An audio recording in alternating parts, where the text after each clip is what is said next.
आप कौन हैं? आप तो मेरे गुरुजी के ठाकुर नहीं हो। फिर आप कौन हैं? ये वज्र क्या है आपके हाथ में? मैं इंद्रदेव हूँ, स्वर्ग का राजा। तुम्हारी रसोई की सुगंध ने मुझे बुला लिया। पिछले भाग में आपने देखा कि अढ़ैया ब्राह्मण की वजह से गुरुजी को समस्त देवताओं के दर्शन हो गए थे। इसी कारण गुरुजी अढ़ैया से बहुत स्नेह करने लगे। एक दिन गुरुजी 10 वर्षों की तपस्या के लिए हिमालय पर्वत पर जाने लगे। उन्होंने अढ़ैया से कहा, अढ़ैया, मैं तपस्या करने हिमालय जा रहा हूँ। आज से तुम आश्रम का ध्यान रखना। एकादशी का व्रत करना मत भूलना। याद रखना मेरी बात। और हाँ, ठाकुर जी को भोग लगाना मत भूलना अढ़ैया। आश्रम की हर छोटी बड़ी जिम्मेदारी संभालना। फलाहार करो, ध्यान करो और देवताओं की सेवा में कोई कमी न होने पाए। जी गुरुजी, सब कुछ ठीक से संभाल लूंगा। आप चिंता मत कीजिए।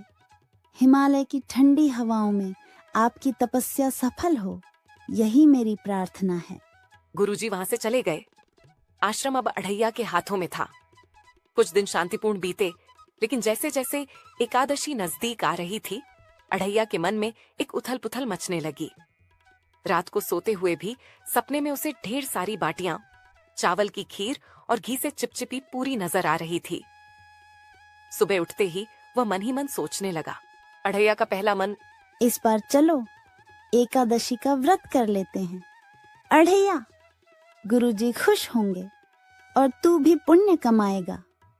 फलाहार से काम चल जाएगा। अढ़ैया का दूसरा मन, अरे अढ़ैया, तू 2.5 किलो की बाटी खाने वाला है, व्रत नहीं कर सकता। फिर तू क्यों चिंता करता है? व्रत तो बस नाम का रख लेना और जंगल में जाकर भरपेट खाना बना लेना। कौन देख रहा है? अरे हाँ, ये तो मैं भूल ही गया था। पिछली एकादशी पर भीड़ इतनी थी कि मैं भरपेट भोजन नहीं कर पाया। उस दिन तो ठाकुर जी ने सारे देवताओं को बुला लिया था। इस बार कुछ ज्यादा ही राशन लेकर जंगल में जाकर रसोई बनाऊंगा।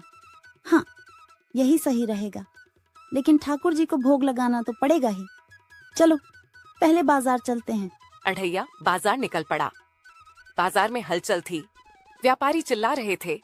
गायें धीरे धीरे सड़क पर घूम रही थीं और हवा में मसालों की हल्की हल्की खुशबू फैली हुई थी।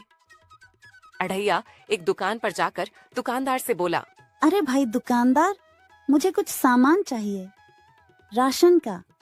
जल्दी से पैक करो, एकादशी का भंडारा है। राम राम अढ़ैया ब्राह्मण जी, बताइए मैं आपकी क्या सेवा कर सकता हूँ? ब्राह्मण जी, क्या क्या दूं? आटा, चावल, दाल, घी या कुछ और? पिछली बार तो आपने आश्रम के लिए इतना सामान लिया था कि हमारी दुकान खाली हो गई। हाँ हाँ, वही सब। 20 किलो आटा, 10 किलो चावल, 5 किलो घी, 5 किलो दाल और हाँ, 2 किलो मसाले भी। जीरा, धनिया, हल्दी, सब कुछ। ऊपर से कुछ सूखे मेवे और फल भी पैक कर दो। सारा सामान बांध दो। भारी बोझा होगा, लेकिन मैं मजबूत हूँ। अरे अढ़ैया, आश्रम में भंडारा है क्या? तुम इतना सारा सामान ले जा रहे हो?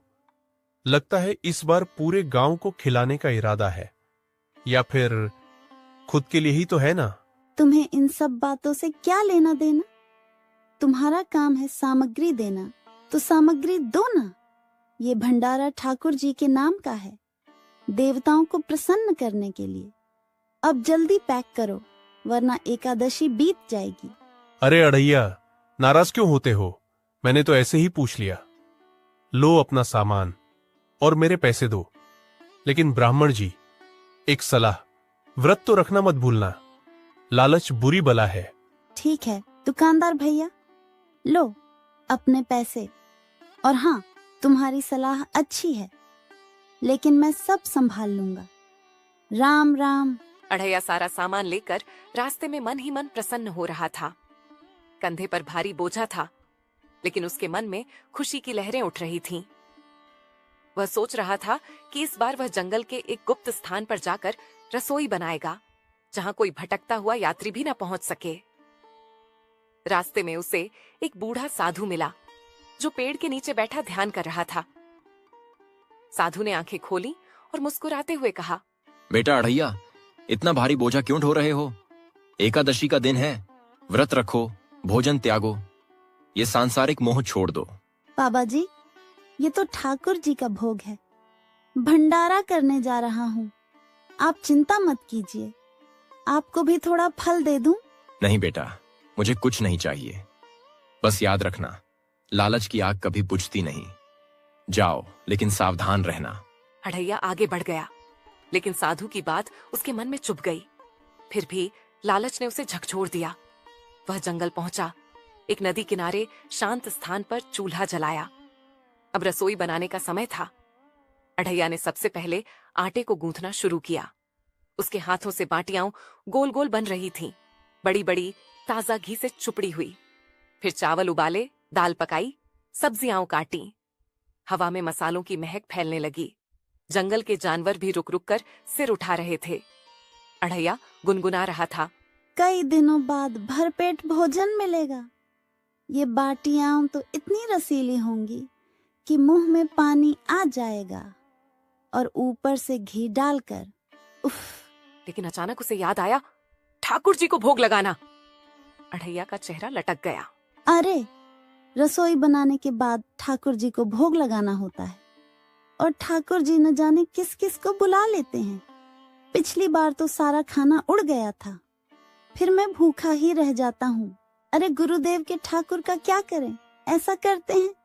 इस बार रसोई पकाने के बाद मैं ठाकुर को खाने पर बुलाऊंगा ही नहीं। ना रहेगा बांस, ना बजेगी बांसुरी। हाँ, बस थोड़ा सा भोग अलग रख दूंगा, और बाकी सब अपना। ये सोचकर अढ़ैया रसोई बनाने में जुट गया।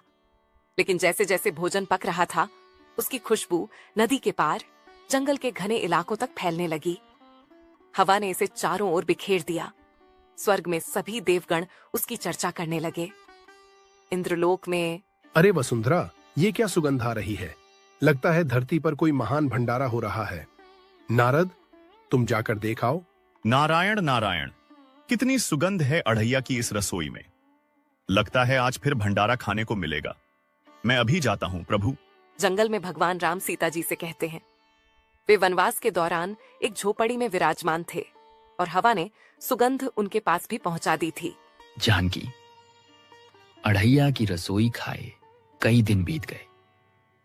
एक बार फिर अढ़ैया की रसोई खाने का मन हो रहा है। उसकी बाटियां तो स्वर्ग का अमृत हैं। हाँ स्वामी, अढ़ैया इस बार फिर रसोई बना रहा है। स्वामी, अढ़ैया आपका सबसे प्रिय भक्त है। उसकी कोई बात आपको बुरी नहीं लगती तो आपको खाना खाने से वो कैसे रोक सकता है? लेकिन लगता है इस बार मात्रा बहुत ज्यादा है। शायद कोई विशेष योजना है उसके मन में। हाँ, सही कहती हो सीते। उसके द्वारा पकाई रसोई इतनी स्वादिष्ट होती है कि मैं तो क्या, ब्रह्मांड के देवगण भी अपने आप को अढ़ैया की रसोई खाने से नहीं रोक पाएंगे।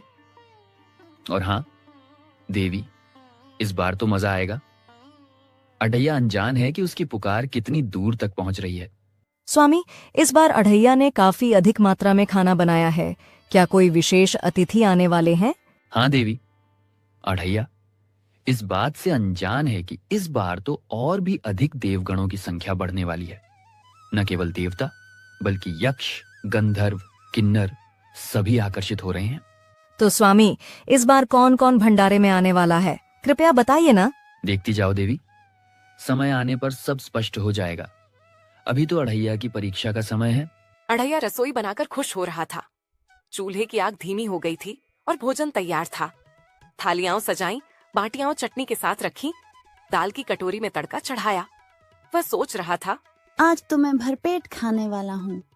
आज अगर ठाकुर 10-20 आदमी लेकर भी आएगा तब भी मेरे पास काफी राशन है। चलो, मेरा खाना तैयार हो गया है। जल्दी से थाली लगा लेता हूँ, लेकिन पहले थोड़ा सा तो चख लूं। कितना स्वादिष्ट घी का रस निकल रहा है। अरे यार, क्या करूं? ठाकुर को बुलाऊं या नहीं?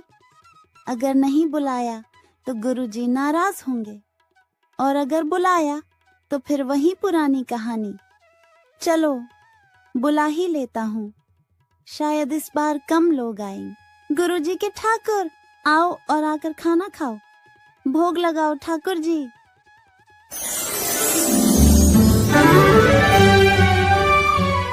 अरे ओ भैया, आप कौन हैं? आप तो मेरे गुरुजी के ठाकुर नहीं हो। फिर आप कौन हैं? ये वज्र क्या है आपके हाथ में? मैं इंद्रदेव हूँ, स्वर्ग का राजा। तुम्हारी रसोई की सुगंध ने मुझे बुला लिया। कौन इंद्रदेव? मैं किसी इंद्रविंदर को नहीं जानता। मैंने तो पहले तुम्हें कभी नहीं देखा। क्या तुम कोई जासूस हो? मेरा नाम इंद्रदेव है। मैं पानी की बारिश करता हूँ, बादलों को नियंत्रित करता हूँ। लेकिन आज मैं भूखा हूँ। ये बाटियां दिख रही हैं, क्या एक थाली मिल सकती है? अच्छा अच्छा, चलो ठीक है। अब आ ही गए हो तो एक तरफ बैठ जाओ। पता नहीं आज कौन कौन आने वाला है। लो, ये थाली लो, लेकिन ज्यादा मत खाना, बाकी के लिए रखना है। ए गुरुदेव के ठाकुर, कहाँ हैं आप? जल्दी से आओ, खाना तैयार है। ठाकुर जी।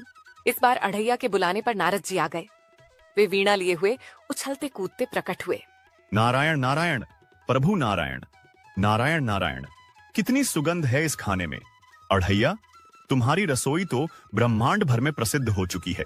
अरे ओ भैया, अब आप कौन हैं? मैंने आपको भी पहले कभी नहीं देखा। ये वीणा क्या लेकर घूम रहे हो? कोई भिखारी हो क्या? अरे अढ़ैया, मुझे नहीं पहचाना? नारायण नारायण, मैं नारद मुनि हूँ, स्वर्ग नरक की खबरें ले जाने वाला। प्रणाम नारद जी। प्रणाम। आयुष्मान, अढ़ैया चिरंजीवी रहो। लेकिन नारद जी, आप तो घूमने फिरने वाले हैं, यहाँ भंडारे में क्या काम? तो नारद मुनि, यहाँ क्या कर रहे हैं आप? आप वही नारद जी हैं जो चुगली करते हैं, इधर की बात उधर करते हैं। यहाँ किसकी चुगली करने आए हैं आप? गुरुजी के बारे में कुछ बताओगे क्या? नारायण नारायण, मैं किसी की चुगली करने नहीं आया हूँ। मैं तो खाने की सुगंध इतनी जबरदस्त थी कि अपने आप को रोक नहीं पाया। और हाँ, गुरुजी की तपस्या अच्छी चल रही है, लेकिन तुम्हारा व्रत। चलो खाना दो पहले। गुरुजी के ठाकुर, आप कहाँ हैं? आओ और खाना खा लो। कहाँ हैं आप? इस बार पुकार सुनकर जंगल में अनेक आत्माएं, योगिनी, यक्षिणियाओं, भूत प्रेत आदि आते हैं। पहले एक योगिनी प्रकट हुई, लंबे बाल बिखरे हुए, आंखों में चमक। उसके पीछे यक्षिणियाओं नाचती गाती आईं। फिर भूत प्रेतों की भीड़, कुछ पारदर्शी, कुछ काले छायाओं जैसे। सभी धीरे धीरे आने लगते हैं। सभी कहते हैं, अढ़ैया, तेरी रसोई की जादूगरी ने हमें जागृत कर दिया। हम सदियों से भूखे हैं। हाँ, भंडारा हमें भी दो, हम नृत्य करेंगे तुम्हारे सम्मान में। हे अढ़ैया, खाने की सुगंध से हम सभी जाग गए हैं। हमने कई वर्षों से खाना नहीं खाया। अढ़ैया, क्या हम सबको भंडारा मिलेगा? वरना हम भटकते रहेंगे। हाँ हाँ, सबको भंडारा मिलेगा। अब आप लोगों की कमी रह गई थी भला। लो, ये थालियां लो, लेकिन शांति पूर्वक खाना, कोई शोर शराबा मत करना। और हाँ योगिनी जी, आपकी आंखें इतनी चमकदार क्यों हैं? ये भूख की चमक है ब्राह्मण, खाना दो तो बुझ जाएगी। गुरुदेव के ठाकुर, शीघ्र आओ, खाना खा लो। आप कहाँ हैं ठाकुर जी? ये तो सारी भीड़ आ गई, आप कब आओगे? यहाँ सीता जी रामचंद्र जी से कहती हैं। झोपड़ी में हवा अब और तेज हो गई थी, सुगंध गाढ़ी। हे स्वामी, अढ़ैया आपको पुकार रहा है, आप क्यों नहीं जाते हो? उसकी आवाज में बेचैनी है। देवी, अभी और विलंब है मेरे जाने में। आज मैं सबसे अंत में जाऊंगा। मुझे ये देखना है कि मेरे भक्त अढ़ैया में कितना धैर्य है। वो कब तक मुझे पुकारता है। ये उसकी भक्ति की कसौटी है। तो स्वामी, अढ़ैया की धैर्य की परीक्षा ली जा रही है। अब समझी मैं स्वामी, लेकिन स्वामी, इतनी भीड़ हो गई होगी वहाँ। हाँ देवी, और भी आएंगे, देखना। तभी सभी देवगण आ गए।